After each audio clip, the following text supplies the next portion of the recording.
en la facultad, pongo el ejemplo del área de mantenimiento, y no por los chicos pobres. El área de mantenimiento, pero el área de mantenimiento hace ruido, porque obviamente están arreglando cosas, usando máquinas y demás. Entonces nosotros en la facultad, el área de mantenimiento está en el subsuelo, que no es muy, muy lindo para ellos, pero es lo más adecuado en función de que, si, no sé, damos mantenimiento al lado de un aula, no podríamos dar clase cuando están arreglando muebles o arreglando equipos que llevan ahí para arreglar, porque el ruido sería complicado. Entonces, en una empresa, por ejemplo, productiva, yo puedo pensar que puede haber áreas o servicios que impliquen riesgo, entonces eso será indeseable que estén cerca de los que de pronto atienden mucha gente, o puede ser indeseable algo como decíamos antes, el tema de baños y demás, o vestuarios que estén muy cerca donde hay mucho movimiento. Bueno, entonces lo que yo voy haciendo, fíjense que esto es como complicado, pero a ver, voy a ver de poner el...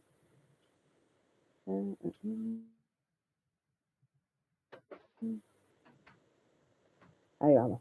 Lo que voy haciendo es, fíjense, cruzo, por ejemplo, las oficinas con el área de torneado en este caso. Entonces dice U. ¿Qué quiere decir? Que no es importante que estén cerca. Entonces, yo así voy armando todos los cruces. Por ejemplo, en este caso, la oficina no es importante, la puedo poner en cualquier lado, no está vinculado a los procesos productivos, y fíjense que él no es ni indeseable, que esté cerca de nadie, ni es especialmente importante. O sea, tenemos importancia ordinaria o directamente no importante. Pero sí, por ejemplo, fíjense acá, es absolutamente importante que, no te voy siguiendo, el área de CNC esté cerca del área de torneado. Eso es absolutamente importante.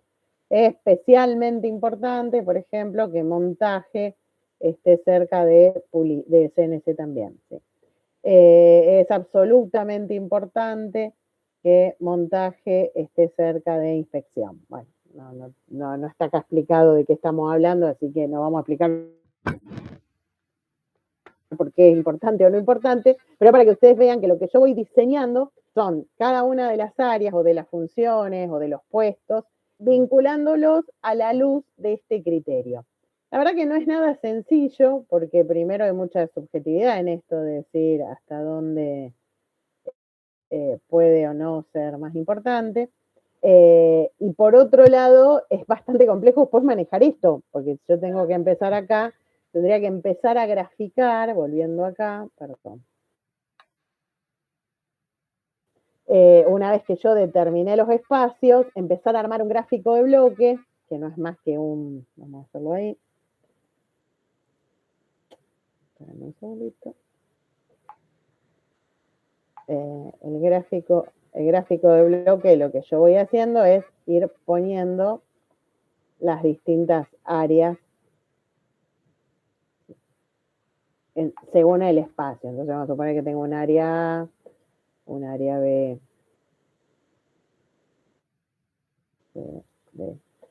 Eso es lo que yo después voy a volcar en el gráfico final. En el diseño final, bueno, voy a armar distintas alternativas, voy a elegir la más conveniente y eso va a ir al diseño final. Vean los gráficos de bloque, además vean los del libro, que están obviamente mucho mejor hechos que lo que voy a graficar yo, pero básicamente es eso, es muy parecida a la distribución por proceso, en el sentido que yo voy analizando los vínculos entre distintas áreas o distintas funciones, pero en lugar de hacerlo desde un criterio cuantitativo, como se hace en la distribución por proceso, porque yo lo que analizo es la cantidad de lotes que pasan de un sector al otro, yo acá lo que hago es analizarlo desde esta perspectiva cualitativa, lo cual dificulta bastante más la lógica, y por eso, tanto en la distribución por software, es decir, buscar distintos software que me ayuden a llevar adelante esta función. Esto no lo miren porque esto ya es de otra época,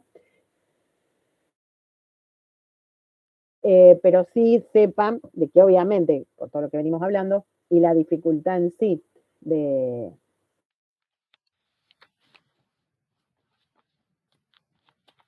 hacer el análisis manual, pero en otra materia, se utiliza los software que facilitan mucho, porque entonces sí es más sencillo.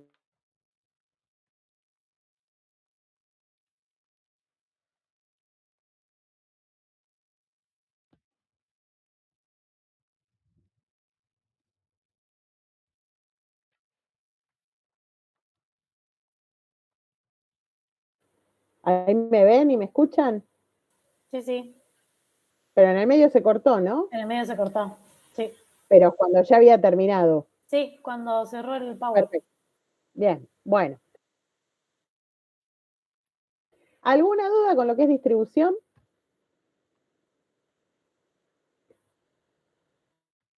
No, profe. Bueno, ahora vamos a empezar entonces con la unidad 9. Vamos a ver si la podemos dar completa. Bueno. En la unidad 9 nosotros lo que vamos a ver es cómo medir los tiempos.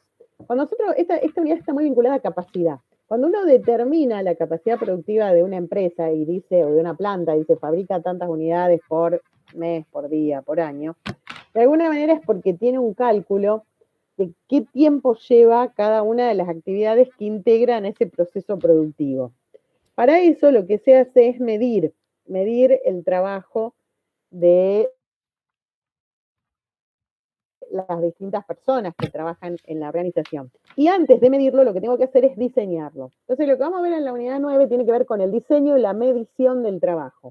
El diseño que sea más eficiente, es decir, la manera en que ese trabajo es lo más productivo posible, lo más rápido. Pero la medición, porque es lo que me permite calcular los estándares de producción. Cuando nosotros hagamos la medición para hacer esos estándares de producción, vamos a medir básicamente 3 tiempos. Los tiempos de trabajo productivo, los tiempos de trabajo improductivo y los tiempos de suplementos laborales.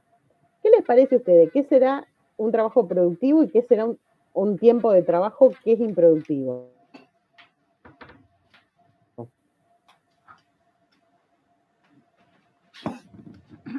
Vamos a suponer, yo estoy 8 horas en el trabajo. ¿Las 8 horas son productivas? Y no, porque hay momentos que uno se toma para hacer mate, para ir al baño, para comer, etcétera, para charlar, Bien. para... Perfecto. Hay una parte del tiempo que, como bien dice Laura, y Gisela se había desmuteado, tiene que ver con lo que se llaman los suplementos laborales. Esto es,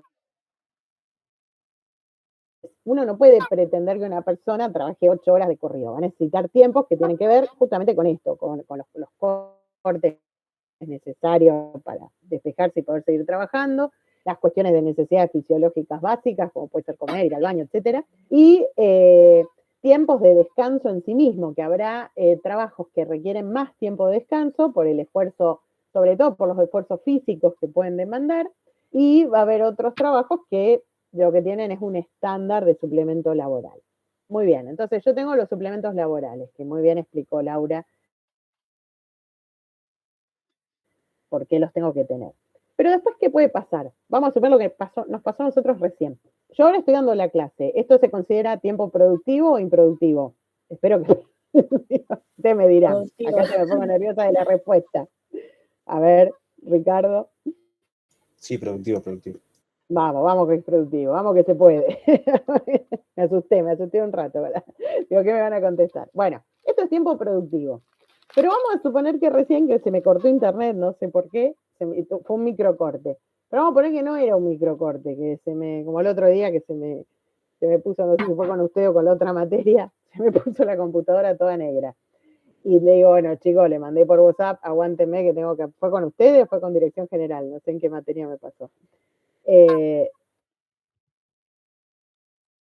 Tuve que apagar la computadora, volver a prenderla, resetearla. Bueno, eso llevó, no sé, habrán sido 3 minutos, pero bueno, en una empresa algo de esto puede llevar más tiempo. Ese tiempo es lo que llamamos tiempo improductivo. Es decir, es cuando el tiempo productivo es el tiempo en el que se está transformando el producto en proceso. Es decir, mientras yo estoy poniéndole manos a la obra, digamos, mientras yo estoy dando la clase, esto es tiempo productivo. Ahora, si hay un corte de luz, si se corta internet, si, no sé, me agarra un ataque de tos y le digo, chicos, tengo que cortar porque no puedo seguir, cualquiera de todas esas circunstancias que la pongo en ejemplo de esta clase, pero que en la empresa pueden ser que se pare la máquina, que haya un problema con la materia prima, que se accidente un empleado. Todo eso es tiempo improductivo, porque es tiempo que ocurre, que no lo vamos a poder evitar, porque siempre puede pasar algo, pero que lo que me genera es un parate del proceso productivo. Yo lo que voy a hacer con los tiempos improductivos es calcularlos probabilísticamente, porque no es que yo tengo, como son inesperados, digamos, son cuestiones que pasan pero indeseadas, no cuestiones que yo estoy esperando que ocurran, como el suplemento laboral, que el suplemento laboral es perfectamente esperable. Es decir, yo sé que una persona necesita estos tiempos para poder trabajar cómodamente. Ahora, lo improductivo no, entonces se calcula estadísticamente. Y se va a calcular a través del muestreo. Si yo tengo que hacer un muestreo para poder tener un indicador de aproximadamente cuántas improductividades tiene la empresa en su proceso productivo. ¿Por qué? Porque eso también va a hacer que la capacidad sea menor, porque el tiempo total de producción va a ser mayor. Si yo sé que de alguna manera, por H o por B, durante el trabajo diario, hay, no sé, 15 minutos que alguna desgracia ocurre, digamos, como decimos, un corte de luz, una máquina que se para, lo que fuera, yo ya sé que esos 15 minutos no los puedo contar como tiempo productivo. Y los tengo que tener en cuenta porque a lo largo del día no voy a poder decir, bueno, de las 8 horas, 2 horas, la persona se dedica a reponerse y de esas 6 horas, las 6 produce. No, a lo mejor produce 5 horas 45. ¿Se entiende? Esta es la lógica del tiempo improductivo. Y le hago una pregunta a ustedes. Dijimos recién que el tiempo improductivo no se puede evitar del todo, pero ¿qué les parece? ¿Se puede reducir? ¿No se puede reducir? ¿De qué forma?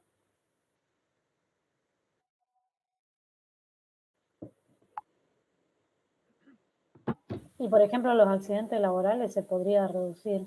Perfecto. ¿De qué manera? ¿De qué manera, por ejemplo?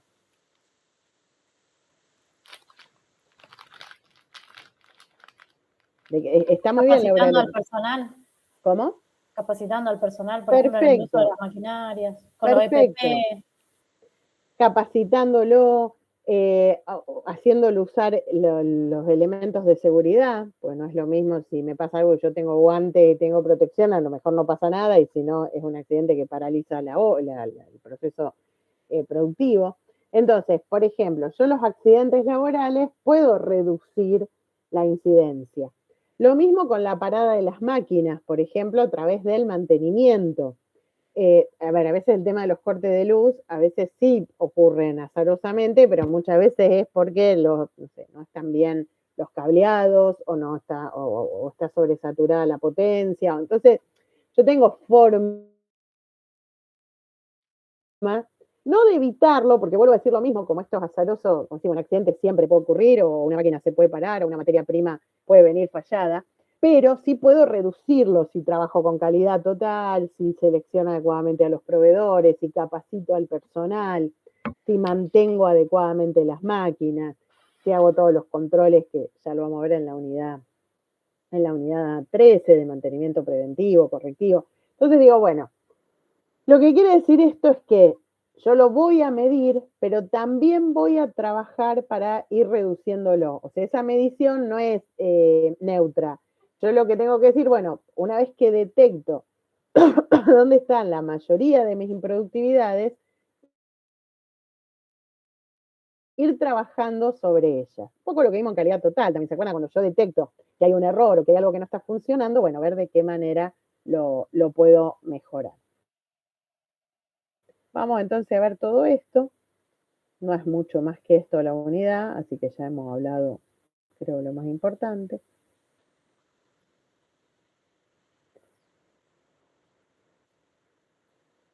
Bien.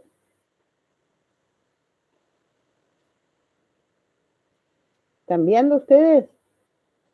Sí. Bárbaro. Yo no sé por qué no veo, pero bueno.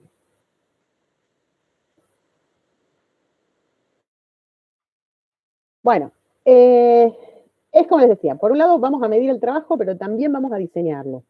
¿Qué quiere decir esto de diseñar el trabajo? Bueno, pensar el trabajo para que sea lo más productivo posible.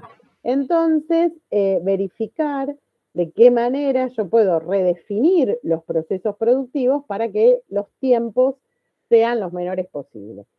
Acá estamos hablando de mejorar dos cosas, reducir las improductividades, pero también mejorar el tiempo productivo, es decir, poder hacer más rápido lo que ya se está haciendo. Entonces eso es lo que yo voy a buscar a la hora de pensar inteligentemente ese diseño del trabajo. Y me voy a concentrar, como dice ahí, volviendo a Pareto, que bueno, lo vamos a ver en gestión de inventario, en realidad lo vamos a ver en la unidad que viene, pero si se acuerdan, pues seguramente en alguna materia lo han visto, Pareto siempre hablaba de la ley 80-20, o sea que normalmente hay, por ejemplo, costos que a lo mejor son el 20% de los costos totales en ítems, pero en valor es el 80%. Nosotros lo vamos a ver en inventario, donde vamos a decir que a lo mejor de todo el inventario que yo tengo hay un 20% de productos que representan el 80% de la inversión o de la utilización anual valorizada.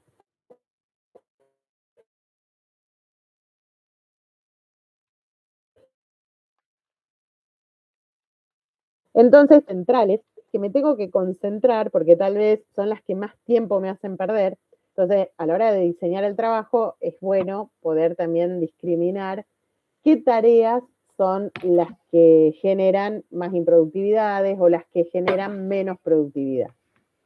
¿Qué objetivos tenemos? Lo decíamos recién. Tratar de reducir al máximo las improductividades, sean administrativas, sean productivas. Tratar de ser lo más productivo posible, es decir, que esos tiempos de productividad impliquen la mayor eficiencia posible. Y, a su vez, generar flexibilidad en la organización. Esto es porque fíjense que nosotros siempre estamos como en esas dos variables que son un poco, pueden parecer antagónicas, pero bueno, a la vez son importantes las dos, que tienen que ver con la eficiencia por un lado y con la flexibilidad por el otro. Entonces, para la empresa es tan importante una cosa como la otra. Entonces, bueno, yo tengo que tratar de ver de qué manera puedo diseñar la organización, los procesos productivos para alcanzar estos dos objetivos. Obviamente, si esto lo relacionamos con lo que vimos en unidades anteriores, habrá algún tipo de procesos que tiendan más a la eficiencia y habrá algunos procesos que tiendan más a la flexibilidad. Pero yo a la hora de diseñar el trabajo, dentro de las características de ese proceso productivo, voy a tratar de buscar lo mejor posible en las dos áreas. Y lo que vamos a estudiar van a ser los métodos de trabajo, es decir, cómo se hace lo que se está haciendo, para ver cómo se puede hacer mejor, y la medición de los tiempos, estos tiempos que decíamos antes, los productivos, los improductivos y los suplementos laborales, que entre los tres me van a dar los tiempos estándar.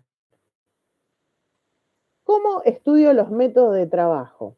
Bueno, lo que tengo que hacer es analizar cómo se están haciendo las cosas ahora. ¿Y qué es lo que tengo que analizar para determinar cómo se hacen las cosas ahora? Bueno, van a ver que hay mucho de esto que se relaciona con otros estudios que hicimos, por ejemplo, para la distribución o mismo para los procesos. Y bueno, siempre de alguna manera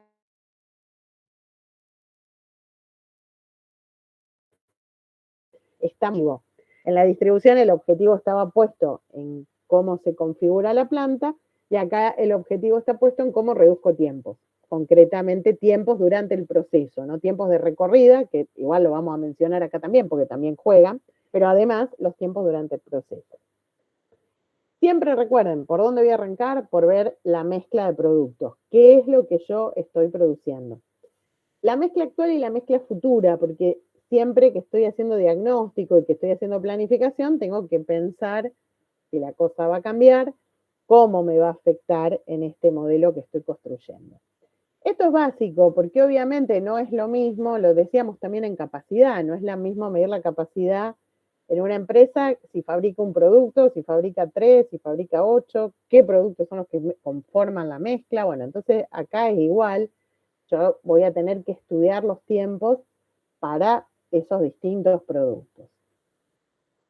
Luego lo que voy a hacer es buscar las hojas de operaciones, es decir, cómo se realiza el trabajo actualmente. ese va a ser el punto de partida para el estudio. Esta misma hoja de operaciones, que después se vuelve cuando tiene más detalle en hoja de ruta, es la misma que usamos para distribución. Fíjense que hay muchos puntos en común entre las distintas unidades. Bueno, ¿cuál es la distribución actual? Acá ya lo tomo como dato. También de lo que decíamos, ¿no? Un poco el orden. Tampoco es que el orden de las unidades sea exactamente el orden de la toma de decisiones, pero en principio hay como una lógica. Después hay un ida y vuelta, claramente, porque puede ser que después de este estudio yo cambie la distribución. Pero bueno, esto me implica conocer de qué manera está hoy configurada la planta. Porque puede ser que a lo mejor esa mejora en los métodos implique trabajar en la distribución de la planta como vimos en la unidad anterior. ¿Qué equipos tengo? ¿Qué equipos tengo? ¿En qué estado están esos equipos? Tener un buen inventario de equipos. Esto es importante porque en gran medida, como decíamos antes, por ejemplo, una improductividad puede venir de que los equipos estén deteriorados o no estén bien mantenidos, o sean muy viejos, sean obsoletos. En otro plano, los equipos pueden ser, por el lado contrario, la base para hacer las cosas mejor o hacer las cosas más rápidas. Entonces es importante saber con qué equipamiento contamos. Como yo les decía, así como tenía la hoja de operaciones, que era más genérica, después tengo la hoja de ruta, que está como mucho más detallada. Entonces, esa hoja de ruta va a tener todavía más detalle, no es solo el camino. En la hoja de operaciones yo voy poniendo el recorrido, pero lo voy poniendo como caja negra cada uno. En la hoja de ruta ya entro al detalle, ¿no? De qué movimientos hay que hacer, qué distancias hay que recorrer. Entonces, esto me da un dato más exacto para seguir mejorando, perfilando mejor el tema. El personal que tengo, si está o no calificado, cuántos hay según los turnos, cómo están asignados, cómo están remunerados. Esto tiene que ver también con lo que ustedes decían antes, porque a veces las improductividades vienen porque el personal no está calificado adecuadamente, por ejemplo, en seguridad e higiene. Entonces puede haber accidentes por ese lado. Y también porque puede ser que, por ejemplo, no sepa usar una máquina, entonces cambié una máquina y no califiqué al personal para usarla y eso me genera improductividades. O las faltas de productividad. Es decir, a lo mejor no llega a una improductividad, pero no tiene la celeridad o la productividad esperable para esos procesos productivos. ¿De qué manera se controlan esas etapas, la puesta en marcha y demás? Esto es importante porque el control también mejora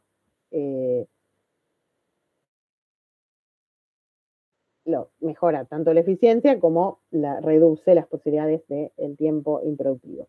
Y finalmente todo lo que tenga que ver con registro. Fíjense que es una metodología muy parecida a la que hemos visto en un montón de unidades a esta altura, porque de alguna manera yo siempre lo que voy a hacer para un poco pasar en limpio es ver qué es lo que se está produciendo, mezcla de productos, ver cómo se está produciendo, entonces ahí entran las máquinas, la distribución de planta, el personal, los recorridos, las hojas de operaciones, las hojas de ruta, cómo se está llevando adelante el control de esos procesos y finalmente esto que decimos acá de, bueno, cómo registro todo eso.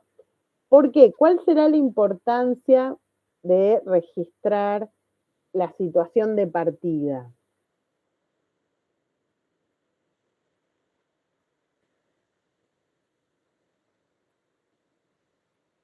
Digo, yo hago todo ese relevamiento, lo registro, después hago un análisis, implemento una mejora para mejorar el método. ¿Y por qué es importante tener un registro? ¿Qué es lo que yo voy a tratar de descubrir o de analizar? Para comparar con el método y ver si hay para hacer mejoras por el tema de la productividad. Exacto, lo que voy a ver es si de verdad hice mejoras, porque a lo mejor redistribuí la planta y estoy peor que antes, o cambié una máquina y los empleados la saben usar menos, y entonces yo lo que tengo que medir es si estas propuestas que yo fui haciendo para mejorar los métodos de trabajo, mejorar los recorridos, mejorar el equipamiento, mejorar al personal, mejorar al proceso en sí, están dando resultados o no. Por eso es importante el registro y tener indicadores.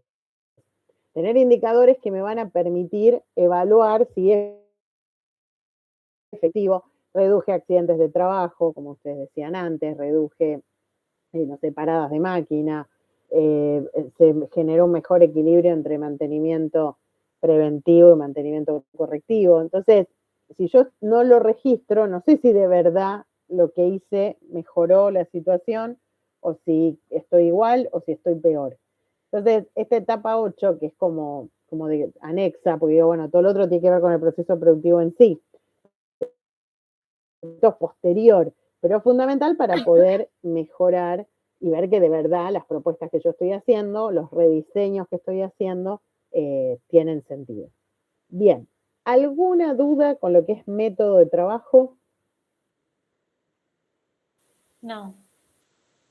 Bueno, una vez que yo mejoré el método de trabajo, que es el objetivo de esta etapa, yo voy a hacer, o dentro del mismo proceso, ¿no? Porque esto es mucho ida y vuelta, voy a medir los tiempos. O sea, yo necesito acompañar esta parte que es más metodológica con una cuestión más objetiva y cuantitativa, que es la medición de los tiempos. Como decíamos, podemos medir los tiempos al principio de la toma de todo este proceso de mejoramiento de método y medir después y ver si de verdad efectivamente hubo una reducción. Medir los tiempos entonces me va a servir, por un lado, para detectar posibles situaciones de mejora, para mejorar, pero también me va a servir para tener el cálculo de los tiempos estándar, porque yo eso lo necesito. Lo necesito, por ejemplo, para saber qué capacidad tengo. Entonces no es solo una medición pensada en mejorar, sino que es una medición también para, por ejemplo, calcular costos. Cuando uno calcula los costos unitarios de mano de obra es porque sabe cuánto tiempo lleva a producir eso. Cuando uno dice, bueno, este producto tiene tanta plata de mano de obra por unidad, es porque decimos, bueno, ese producto demora tanto, la persona va a trabajar tanto tiempo y necesito tantos recursos humanos trabajando tanto tiempo y ese es el costo. Si yo no tengo el tiempo, no tengo forma, por ejemplo, de calcular costos de mano de obra asociados para poder calcular los costos unitarios, ¿no? O poder calcular los estándares de producción necesarios para medir la capacidad productiva. Entonces es fundamental, la medición va a estar siempre, no solo pensando en mejorar, sino también en decisiones cotidianas que hay que tomar todo el tiempo. Bueno, como yo les contaba, este trabajo se puede dividir, o esta medición de tiempo se puede dividir en 3 grandes tipos de tiempos. Lo que deberían ocupar la mayor parte de las jornadas sería el trabajo productivo. El trabajo productivo, como yo les contaba, son las actividades que implican esa transformación de la materia prima en el producto terminado. Por eso se las puede ver, se las puede observar y se las puede evaluar. Entonces uno puede de alguna manera medirlo. Después vamos a ver, algunas son de difícil medición, pero siempre está la posibilidad de la medición.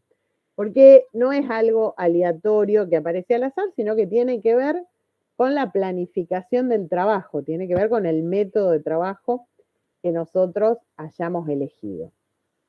El tema es que, como yo les contaba recién, tengo distintos tipos de operaciones. Algunas son de fácil medición y otras son de difícil medición. Entonces, vamos a tener operaciones manuales, operaciones automáticas y en el medio operaciones semiautomáticas. Las manuales, ¿cuáles son? Las que dependen de personas, las que el trabajo en sí lo realiza una persona, independientemente que pueda tener herramientas. Entonces digo, esto que nosotros estamos haciendo en la clase es una operación manual. Digo, más allá de que tengamos la computadora, internet y demás, la realización del trabajo recae en el operario, que en este caso sería yo. Entonces la operación es manual, recae en una persona el tiempo. Puede haber herramientas, pero esas herramientas son usadas por la persona. Ahí el método, si el tiempo es de fácil medición, lo más sencillo es cronometrar. Entonces, si la persona, vamos a suponer que realiza, no sé si ustedes llegan a ver ahí la taza, toma esta taza y le pone, vamos a suponer que no estuviera pegada, digo cualquier cosa, no estuviera pegada el asa, viene, le pega el asa y la deja ahí armada, y va haciendo así con todas las tazas. En ese armado, yo digo, bueno, puedo medir con un cronómetro cuánto tarda, desde que toma las dos partes, le pone lo que haya que poner, lo pega y lo deposita en el otro lado. Lo que tengo que tener claro cuando hago este cronómetro es desde dónde hasta dónde voy a medir y qué operaciones son las que incluye ese proceso. A veces hay operaciones manuales que son de difícil medición, porque a lo mejor incluyen micromovimientos. Entonces, tal vez es algo que no lo puedo medir con un cronómetro, porque tal vez no llega a ser un segundo o es muy breve, muy corto. Digo, a veces en cuestiones de tecnología, por ahí se usan algunas operaciones que no están automatizadas todavía, porque a lo mejor por la complejidad del movimiento en sí. Y en ese caso lo que hay es tablas, es decir, ahí yo no voy a hacer una medición con cronómetro, yo lo que hago es preestablecer cuánto tiempo lleva esa función porque es muy, muy rápida. Después vamos a tener operaciones semiautomáticas, que son las que combinan el trabajo de una persona con una máquina, pero que sí ya depende de la velocidad del equipo. Yo acá pongo el ejemplo, a veces digo, no sé, se hacen fotocopias, van a hacer fotocopias en la impresora / fotocopiadora que uno tiene. Por un lado depende de la velocidad que yo tenga en dar vuelta a las hojas o en poner las hojas y controlarlo, pero por otro lado también de la velocidad de la máquina, ¿no? Si es muy lenta, que yo en la oficina la que tengo se toma su tiempo en hacer la copia, entonces por más rápido que yo quiera sacar la hoja, no la puedo sacar porque está todavía digitalizando la hoja, bueno, hasta que termine de digitalizar, uno la abre, la da vuelta, digitaliza el otro lado y después empieza a imprimir. Pero digo, bueno, los tiempos en digitalizar, los tiempos en imprimir son de la máquina. Los tiempos en poner la hoja, dar la vuelta y sacarla son míos. Entonces esa es una operación semiautomática. Depende de lo que yo tardo, que se podrá cronometrar, y depende de lo que tarde la máquina, que normalmente esa velocidad puede incluso hasta venir a lo mejor en el manual, ¿no? Me dice, bueno, imprime tantas copias por minuto o digitaliza a tal velocidad. Y las operaciones totalmente automáticas son aquellas que todo hace la máquina, donde yo no necesito la intervención humana, por ejemplo, en procesos productivos muy robotizados, donde de pronto toda esa parte del proceso productivo directamente recae en una máquina. Y ahí es la máquina la que determina la velocidad. La velocidad del equipo va a determinar la velocidad del proceso productivo. Bueno, vamos a entrar en detalle en lo que es el cronómetro, porque por ahí es el que es más complejo. Bueno, acá está un poco explicado, lo mismo que decíamos antes. Uno es uso del cronómetro y nivelación del ritmo de trabajo para tareas manuales de fácil medición. El uso de tablas con tiempo predeterminados para tareas manuales de difícil medición. Y el uso del tacómetro en lo que tiene que ver con equipos. El tacómetro lo que mide en esos procesos que están totalmente automatizados es el recorrido. Si ven algún video o busquen algún video de producción de automóviles, por ejemplo, donde hay procesos que directamente va la pieza por una cinta y son los robots los que van haciendo distintas tareas. En ese caso, el recorrido de la cinta, la velocidad a la que la cinta recorre ese camino, se mide con un tacómetro, que lo que me da es la velocidad por unidad de tiempo. Y eso me permite determinar la velocidad de esos equipos. Bueno, vamos al cronómetro, que es por ahí el más complejo. Cuando yo uso un cronómetro, como les contaba antes, voy a tener que definir el punto de toma, es decir, dónde se inicia la medición y dónde termina. Entonces, voy a otro ejemplo, acá tengo una hepatalgina, vamos a suponer que mi trabajo fuera cerrarla. Entonces, bueno, tengo dos lugares, entonces yo primero no tengo nada y digo, bueno, el punto de toma va a ser desde que el empleado agarra las dos partes del producto, las ensambla y las pasa ensamblada. Entonces yo ahí ya tengo claro dónde empiezo a medir. Bueno, cuando el empleado toma las dos partes. ¿Dónde dejo de medirlo? Una vez que la deja armada en una línea de producción o sigue hacia otra parte. Entonces, determino dónde inicio y dónde termino la medición. Esto lo voy a hacer con cada una de las tareas. ¿qué es lo que va a pasar? Yo voy a tener siempre la misma velocidad en armar la botellita de Patalgina. Y no, porque a veces por ahí uno, no sé, no durmió y tiene menos ganas o qué sé yo. Bien, Tuvo que bien. rendir y tampoco. Lo real,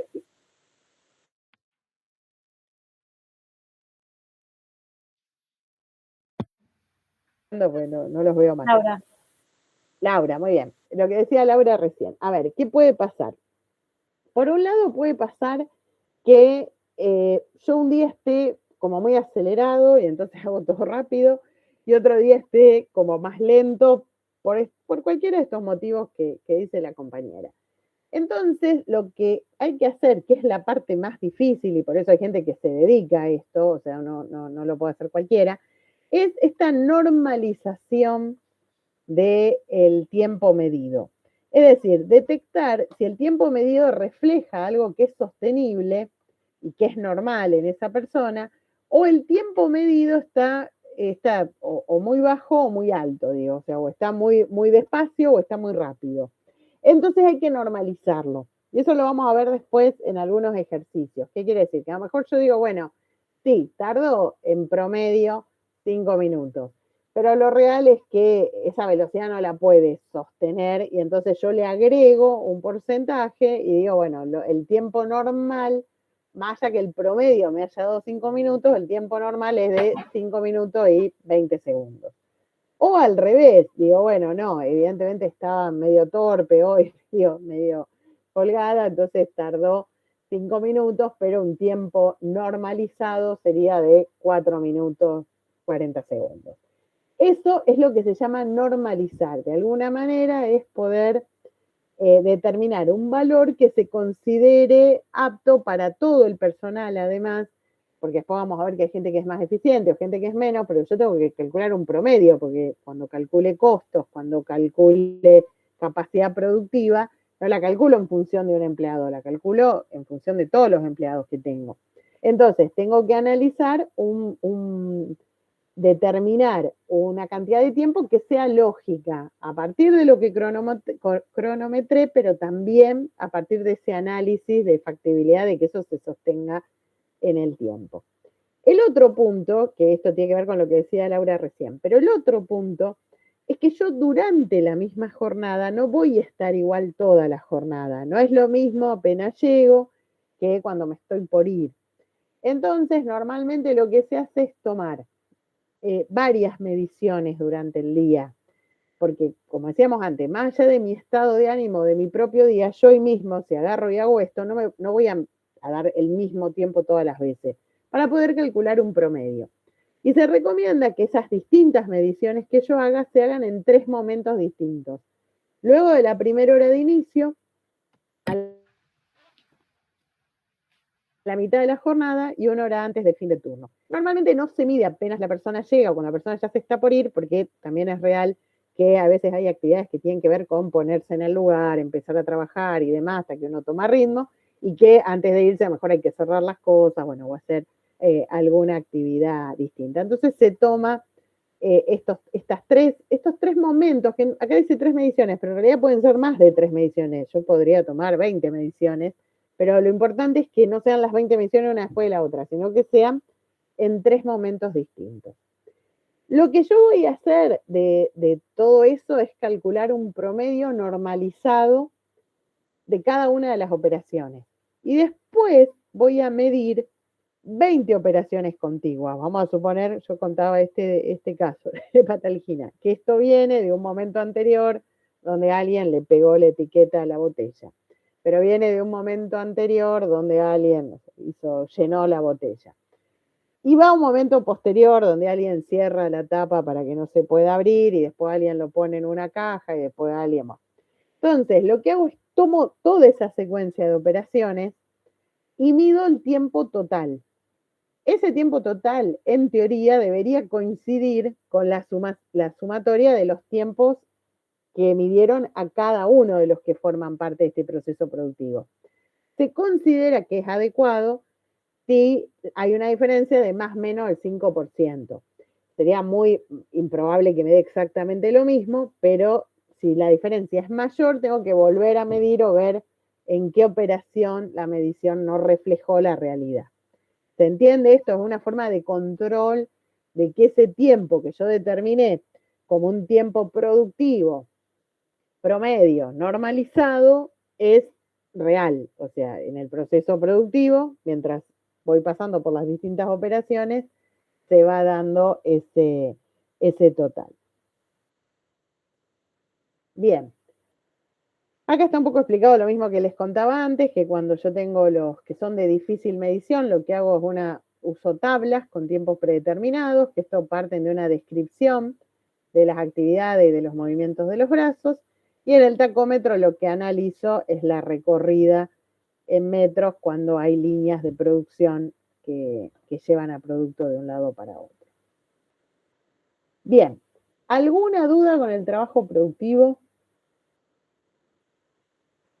No. Bueno. Después viene el trabajo improductivo y viene esto que es una tortura, que es el muestreo del trabajo, que la verdad que tampoco es que está muy bien explicado, pero yo lo que les diría que es importante en esto es que nosotros tengamos en cuenta que el trabajo improductivo es aleatoria la presencia. O sea que uno, a diferencia del trabajo productivo, donde yo tengo descripta la manera en que llego a la hepatalgina envasada, y entonces puedo ir midiendo las conductas y los comportamientos que van ocurriendo en todo ese camino, no tengo previsto que en el medio, no sé, me dé un chucho de frío y se me caiga todo. Entonces, ese es un improductivo que puede llegar a pasar. Lo que tengo que hacer es hacer un cálculo probabilístico de la posibilidad de que se den las improductividades. Y para eso lo que tengo que hacer es un muestreo, es decir, empezar a hacer rondas, controlar distintos procesos y ver con qué frecuencia se dan conductas improductivas. ¿Esto qué es lo que lleva? Bueno, por un lado que tengo que tener claro qué es lo que voy a buscar registrar como trabajo improductivo. Es decir, qué es lo que voy a buscar, paradas de máquina, no sé, como decían ustedes, accidente de trabajo, algún problema en el proceso por culpa, digamos, por responsabilidad de la mano de obra, o por responsabilidad de la máquina, o por responsabilidad de la materia prima. Entonces tendré un listado de conductas que son las que considero improductividades que pueden estar presentes en este proceso productivo. Después lo que tengo que analizar es cuánto registro de datos tengo que hacer, cuánto tiempo tengo que estar observando esa conducta para poder detectarlo. Hay una primera etapa que lo podríamos llamar muestreo preliminar, que es ese relevamiento aleatorio de datos que hago de entrada, y la asignación de rondas, donde lo que hago es ese primer recorrido.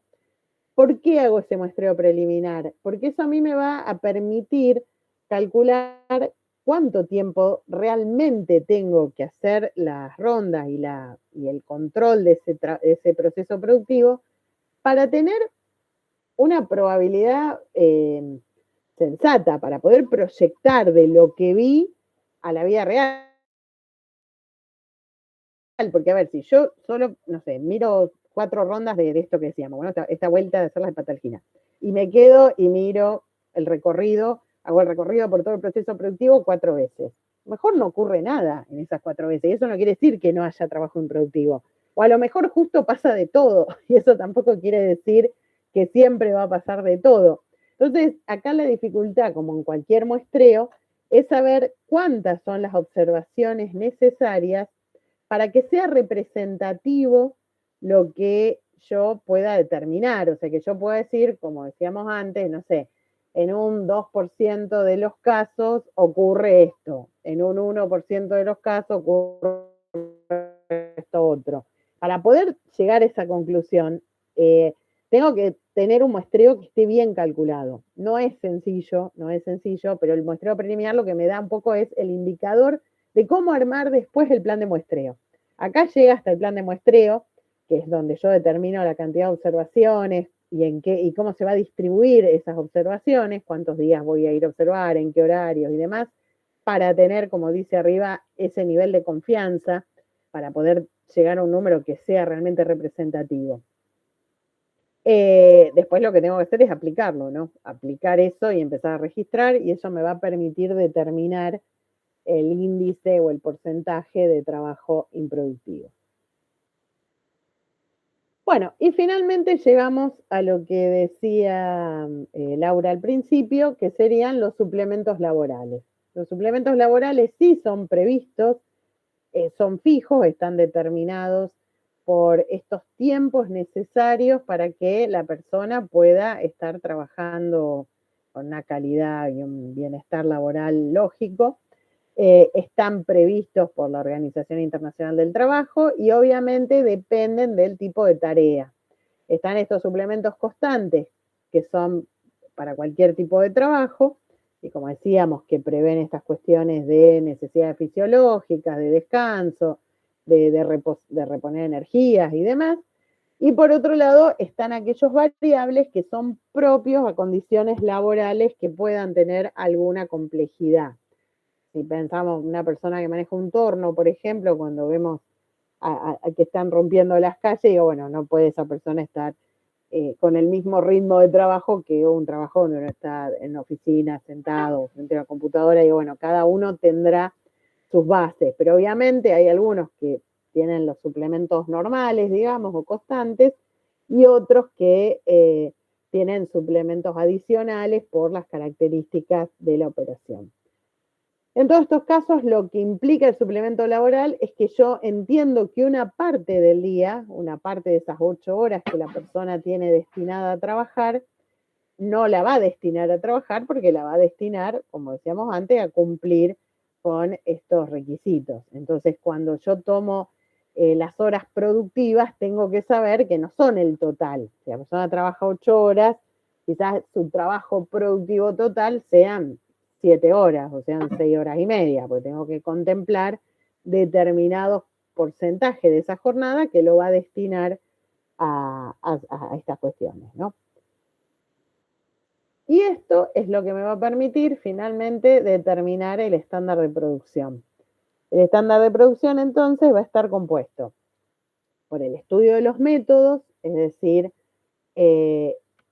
cuál es el método de trabajo que hoy tengo, todo eso que vimos al principio, de la mezcla de productos, los procesos, las máquinas, el personal y demás. ¿Para qué? Para aplicar mejoras, para simplificar el proceso productivo y aparte para saber que parto de ahí para medir tiempos. Y después estudiar los tiempos, los productivos, los improductivos, que no sean eliminables, porque obviamente que lo que sea eliminable lo tengo que eliminar, pero aquellos que sean impredecibles, y la tabla de suplementos, que como decíamos, depende de pronto de las características laborales, afectan a los tiempos y al proceso productivo.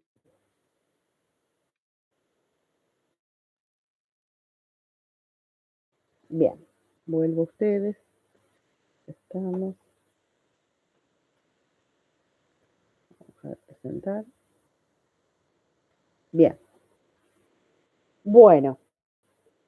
Cuéntenme hasta acá si tienen alguna duda, algo que me quieran preguntar.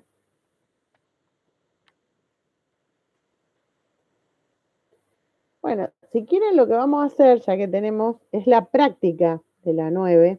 No sé si la tienen a mano, si no yo ahora la busco y se las paso.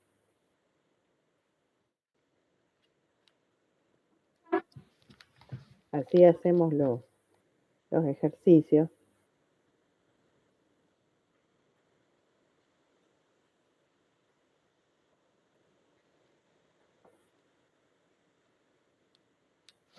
¿Alguno la tiene a mano a la práctica? Creo que se las había pasado, ¿no?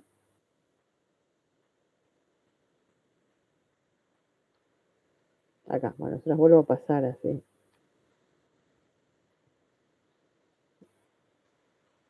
Voy a abrir un Word, así lo hacemos todos juntos, por lo menos primero.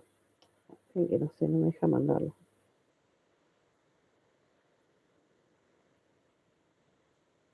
¿Están ahí ustedes? ¿Me están escuchando? Porque estoy hablando sola y ya me da miedo. Dale. Bueno, ahí vamos.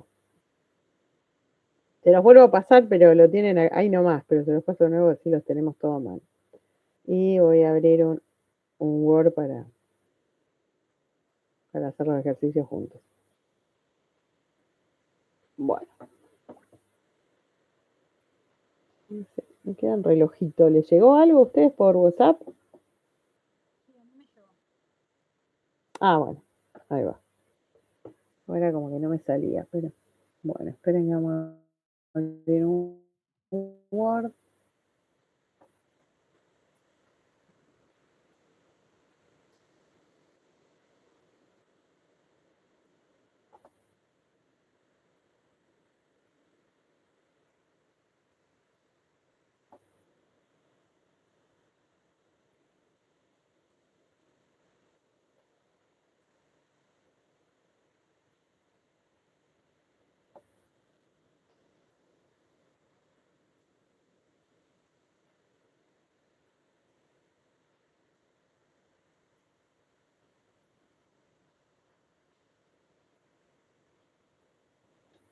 Bueno, ahí va.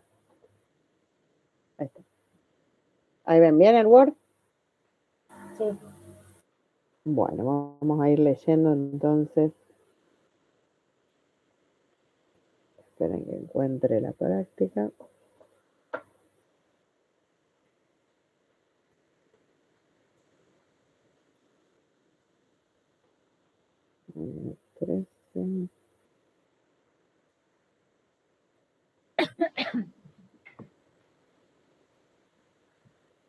Bien, la unidad 9.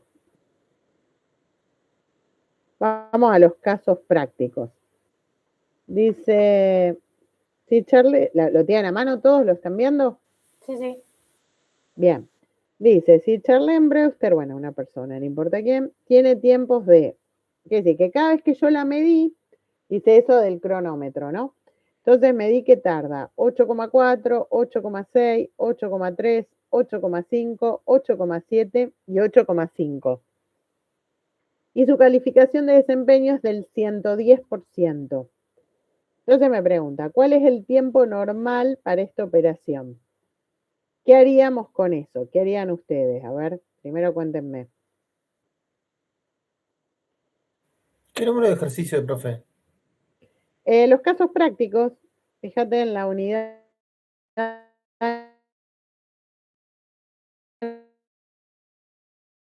¿Lo encontraron todos? Sí, se cortó un poco ahí, profe, su micrófono. Ah, bueno, no Es la sé. unidad 9, el punto 1, casos prácticos. Claro, unidad 9, vayan a donde dice casos prácticos, el punto 1. Ah, listo. ¿Están todos ahí? Bueno, yo tengo entonces la medición de 8,4, 8,6, 8,3, 8,5, 8,7 y 8,5. ¿Qué harían primero con esos datos? ¿Sumarlos todos para sacar un promedio?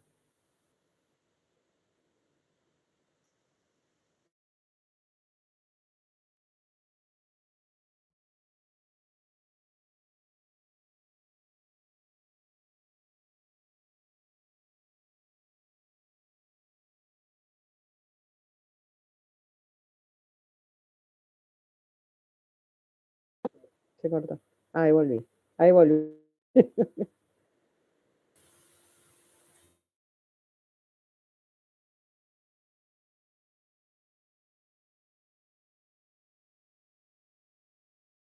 ¿Ahí me escuchan? Sí, ahora sí. Ahí va. Bueno, sí, no sé qué. No, tengo problema con internet.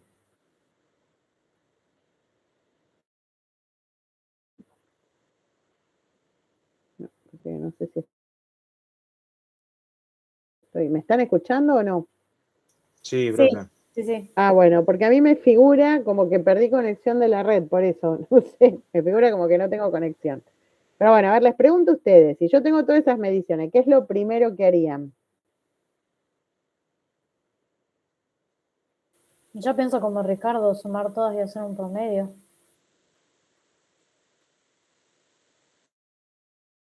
Ah, que nunca lo escuché a Ricardo, pobre. Estamos de acuerdo con lo que dice Ricardo. Sí.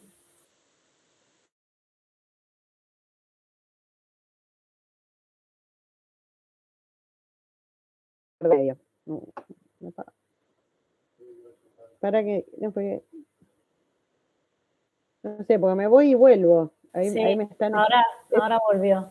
Sí, es terrible, porque me saca y me devuelve. Eso es algo monstruoso Hay que cortar, ya me parece. que me está haciendo. Aguánteme un segundo que voy a apagar, porque a lo mejor no tengo cámara acá en la casa. Espérame un segundito.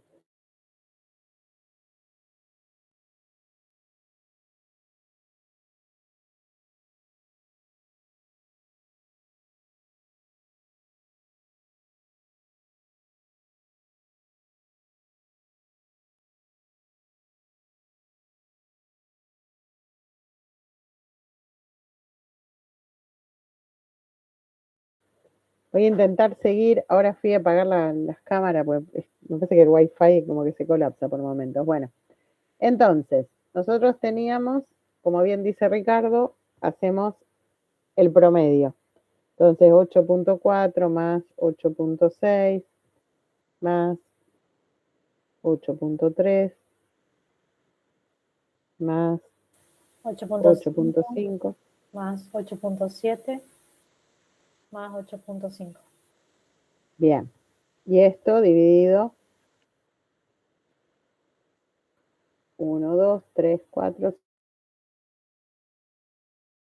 5, 6. Son 6. Bien. ¿Alguien hizo la cuenta?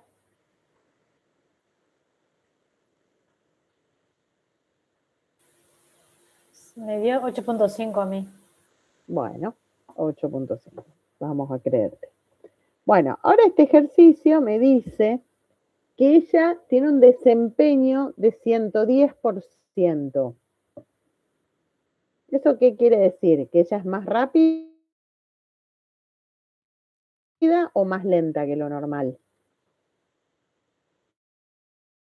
Más rápido, Si su Más rápida. desempeño es de... ¿Cómo, Leandro? más rápido. Perfecto. Entonces, si es más rápida, ¿el tiempo total va a ser más o va a ser menos que 8.5? Menos. Menos.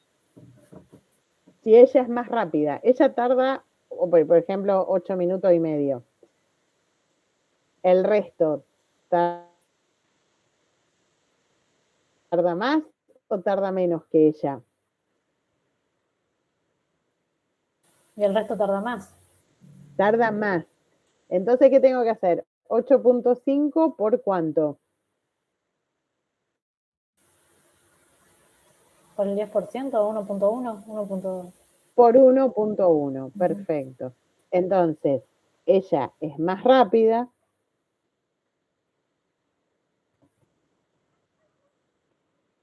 El tiempo normalizado va a ser 8.5 por 1.1.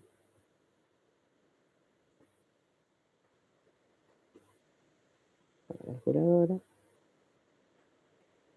9.35. 9.35. Perfecto. Quiere decir que independientemente que ella tarde, 8 minutos y medio, vamos a suponer que esto estuviera en minutos, no sabemos tampoco, el resto tardaría 9 minutos y un tercio, 9 minutos y 20 segundos, 30 segundos, una cosa así. No, un poco menos, 20 segundos. Bien, ¿se entiende? Vamos al caso siguiente. ¿Qué dice el caso siguiente?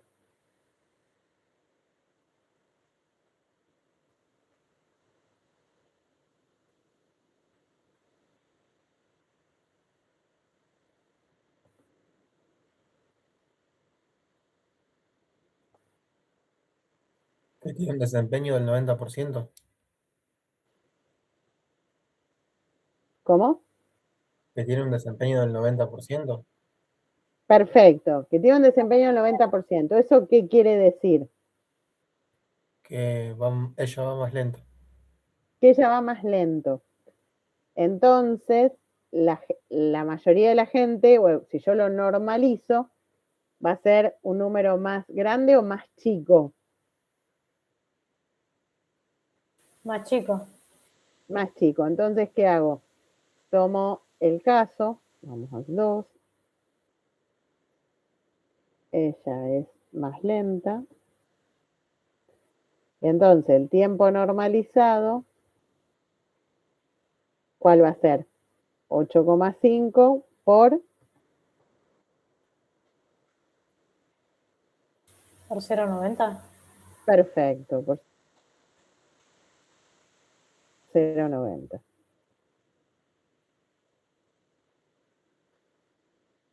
Entonces, ¿eso cuánto me da? 7,65. Perfecto. Quiere decir que independientemente de que ella tarda 8 minutos y medio, la mayoría tardará 7 minutos y 40 segundos, o lo que fuera que esto me dé en términos de minutos. Bien, vamos al ejercicio 3, que incluye una dificultad adicional. ¿Quién quiere leerlo, el ejercicio 3? Leo. Dale. Después de ser observada muchas veces, Marilyn Jones, una analista de laboratorio, tiene un tiempo observado promedio de 12 minutos en las pruebas de sangre. La calificación del desempeño de Marilyn es del 105%. El hospital tiene una holgura personal por demora y por fatiga de 16%. A. Encuentra el tiempo normal para Bien, este proceso. entonces, perfecto. Sabemos que, ¿cuál es su tiempo de medición entonces? 12 minutos. 12 minutos. Y que ella tiene una calificación de 105%. 105. Entonces, 12 por 1,05. perfecto. Eso me da el tiempo normalizado.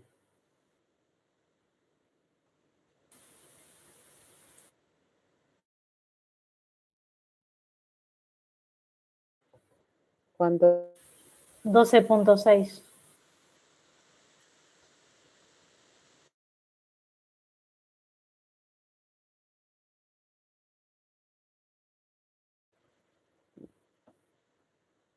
¿12,6 les da? Sí, 12,6. Sí, me voy, vuelvo, es terrible. Son todos microcortes, una tortura, y ya apagué todas las cámaras, no tiene nada que ver. Tengo que matar al proveedor de internet, pero bueno. Aparte empezó a andar mal ahora. Bueno, ahora viene el punto que es más difícil de entender, que es, hasta acá creo que quedó más o menos claro, hacer promedio y multiplicar por el índice que les da a ustedes de desempeño. Ahora viene el tema de la holgura estratégica, que es, la holgura laboral, que sería el suplemento laboral. Suplemento laboral, en este caso que era 16%, Laura, vos que lo estabas Sí, leyendo. 16%. Bien, es un suplemento laboral del 16%.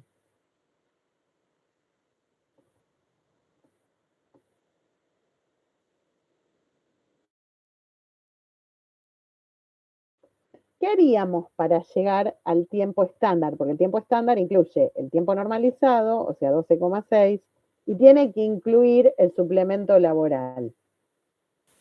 Y ahí tendríamos que hacer los 12 minutos por A los 12,6. a los 12,6 hay que restarle el 80, hay que sacarle el 84%. Bien, pero no es restarle, es dividirlo Sí, por. claro. Ahí está. Disminuirlo. Es dividido 1 menos la holgura. Claro. Todo el mundo lo entiende esto, porque esto a veces es un poco complicado. Pero esto tiene que ver con lo que yo les comentaba a ustedes al principio, que este 16% lo que quiere decir es que de las 8 horas, por ejemplo, que ella está en la jornada, en realidad trabaja efectivamente, pues esto me da 1,28, trabaja efectivamente 6 horas, lo que dé la diferencia, es 72, 6,72. Entonces, este porcentaje no es que se adiciona, porque uno podría decir, bueno, ¿y por qué no lo multiplico por 1,16? Porque el tema es ese 16%, si es un 16% del resultado final o un 16% del resultado parcial. Entonces, cuando yo mido el desempeño es sobre el trabajo de ella, sobre lo que ella sacó. Entonces yo sí lo multiplico por 1,10, por ejemplo, porque digo, ella es un 10% más eficiente. Entonces ese 10% es sobre el tiempo que ella tardó. Mientras que este 16% no es sobre su tiempo, es sobre el tiempo total. ¿Se entiende la diferencia? Es medio difícil de explicar incluso, pero no sé si todos lo entienden o me gustaría que lo entendieran. Sí, yo lo pienso, profe, también del otro lado, digamos, el 84% que le queda para agregar. Bien. Perfecto, es lo mismo. Está Ujú. perfecto, Laura, como vos lo pensás. Está bueno que lo compartas porque por ahí algunos de los chicos lo pueden ver más claro desde ahí. Yo podría decir, como bien dice Laura, bueno, el tiempo total no es 1, el tiempo de trabajo, sino que es el del 84%, que es la diferencia entre 1 menos la holgura. Díganme si no lo entienden, lo volvemos a explicar, tratamos de buscar algún otro método. Ya se quieren ir todos a comer, a dormir. Claro, o sea, yo lo pienso también, 12,6 es el 100%, Exacto. que la persona termina trabajando menos porque el 16% de ese tiempo lo usa para esto de fatiga, holgura. O sea, el 12,6 es el 84,6%. El 84%, perdón, no sé dónde saqué el 6. Perfecto, es otra manera de verlo. Cecilia, vos creo que ibas a preguntar algo. No, te iba a preguntar eso, si lo llevaba al 100%, yo lo llevaba al 100% y sacaba como Sí. el 84% era lo que ella realmente trabajaba y lo otro... Exacto. Está perfecto. Cualquier razonamiento que ustedes hagan de ese tipo está perfecto. Básicamente, yo acá lo simplifico en hacer por 0,84, por una cuestión de que no tengo pizarrón.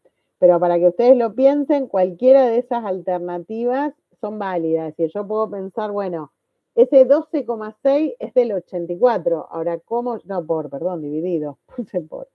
Ese 0,84, ese 12,6 representa el 84%. Si yo lo quiero llevar al 100%, lo tengo que dividir por 0,84. Cualquier forma de pensarlo está bien. Y lo que ustedes pueden hacer para controlarlo, ahí me da 15.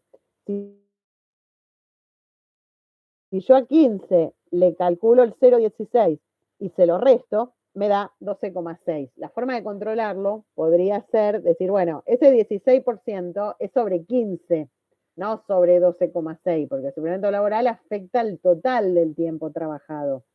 Entonces, si yo hago, como acá, para controlar, esto sería lo pongo entre paréntesis porque es para nosotros, a mí me gusta que ustedes también vean formas de controlar si el cálculo que hicieron está bien. Si yo tomo 15 y lo multiplico, me encuentro el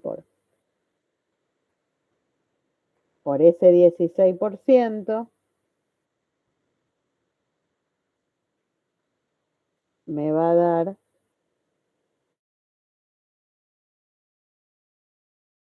2,4. Ese tiempo quiere decir que en cada 15 minutos ella tiene 2,4 destinados a descansar, por ejemplo, a reponerse. Entonces, lo que yo hago es 15 menos 2,4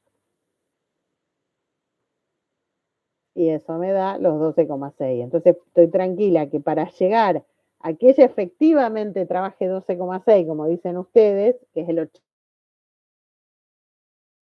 84%, necesita disponer de 15 minutos, porque esos 15 minutos incluyen los 2,4 minutos de la holgura necesaria para reponerse. Bien. Ah, sí, te consulto. Pero el 12,6%... Bueno, no sé si quedaba algún ejercicio más, porque después hay otro. Ahí se me cortó. ¿Cómo? Te quería consultar, porque me quedó la duda. Porque ese Sí. tiempo normalizado, ese 12,6, ¿no es el 100% de lo que ella trabaja o es el 84%? No, el 100% es 15. Ahí está. El 12,6 es el 84%. Ahí vamos, bien. Claro, claro. El número que a vos, el tiempo normalizado de ella no es el 100% de la jornada, es la parte de la jornada que ella dedica a trabajar. Ella al tener un 16% de holgura, ella dedica a trabajar el 84% de la jornada. Entonces, esos 12,6 son el 84%. Si yo lo quiero llevar al 100%, te va a ser 12,6 dividido 0,84 por 100. Y entonces eso me da el total. Hagan 12,6 dividido 84 por 100, que es lo mismo que dividido 0,84, ¿no? Bien. Bueno, el último ejercicio, háganlo ustedes de tarea. Es sencillo porque es muy de regla de 3 y es muy simple, el ejercicio 4. Entonces, el jueves arrancamos corrigiendo el ejercicio 4 y después ya arrancamos con la unidad 10. Si estamos de acuerdo, yo me quedo con el grupo que me quería consultar algo y al resto los liberamos. Gracias, No, profe. gracias a ustedes, Hasta luego. chicos.